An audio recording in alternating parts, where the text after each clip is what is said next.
இப்ப எனக்கு கொடுக்கிற தலைப்பு வந்து உழைப்பு. உழைப்பு பத்தி தான் பேசணும். உழைப்பு என்னன்னு சொல்லணும். ஏன்னா நீங்க இப்ப படிச்சுக்கிட்டு இருக்கிறீங்க. இந்த படிப்புக்கு அப்புறம் ஒரு பட்டம் கிடைக்கும். பட்டத்துக்கு அப்புறம் உங்களுக்கு வேலை தேவை. அந்த வேலையில தான் ரொம்ப முக்கியமா தேவைப்படுற விஷயம் என்னன்னு சொன்னா, எங்கேயாவது ஒரு வேலையில சேர்ந்தா அந்த நம்ம சபரிநாத் சொல்ற மாதிரி ஒரு 2 வருஷம் எக்ஸ்பீரியன்ஸ் கம்பல்சரி வேணும்.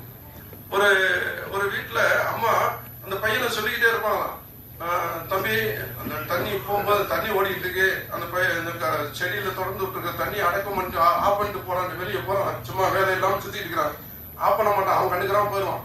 அந்த அம்மா என்ன நினைச்சிச்சு, தண்ணி இது மூடி இருப்பான்னு நினைச்சிட்டு இருக்கு. கடைசியில பார்த்தா வீட்டு வாசல அவ்வளவு தண்ணி வேஸ்ட் ஆகி அப்படி நிக்குது. அதே மாதிரி ஃபேன் போட்டுட்டு தூங்கிட்டு இருக்கணும். அப்படியே எந்திருப்பான், திடீர்னு ஒரு ஃப்ரெண்டு கூப்பிட்டுருப்பான், அப்படியே அவனுடைய வேலையெல்லாம் தூக்கி போட்டு அவன் எடுத்துட்டு போயிட்டு இருப்பான். அந்த ஃபேன் ஆஃப் பண்ண மாட்டான், அந்த ஏசி ஆஃப் பண்ண மாட்டான், அப்படியே போட்டுப்பான். அவன் ஆஃப் பண்ணிருப்பான்னு நினைச்சா வந்து அவன் அம்மா பார்க்கும்போது என்ன செய்யவே மாட்டான். அவ்வளவு மோசமா அவ்வளவு செல்ல பிள்ளைய வளர்ந்துறான்.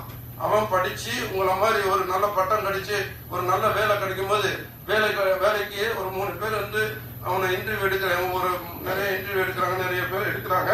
அப்ப இந்த பையனும் அந்த இன்டர்வியூக்காக வர்றான்.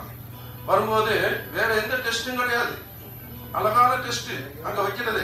கேள்வி நீங்க கொண்டு போய் கொடுக்கிற அந்த உங்களுடைய ரெக்கார்டை வச்சு அவங்க கேள்வி கேட்கவே இல்லை.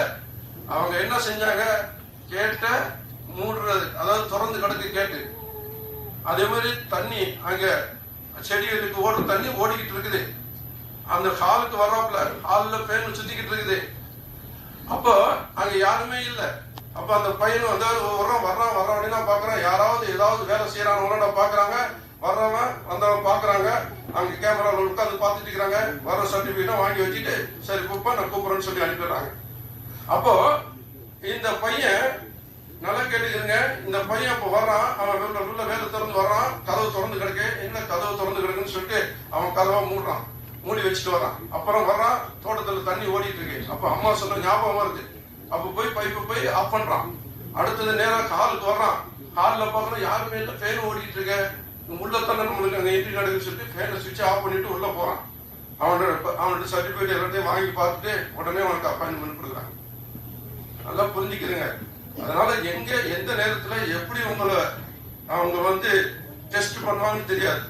அதனால எந்த வேலையா இருந்தாலும், வீடா இருக்கட்டும், எங்கேயா இருந்தாலும் நம்ம அப்பா சொல்றது இது என்ன கொஞ்சம் காதல வாங்கி நீங்க செஞ்சீங்கன்னு சொன்னா நீங்க போற இடத்துல மரியாதை இருக்கு.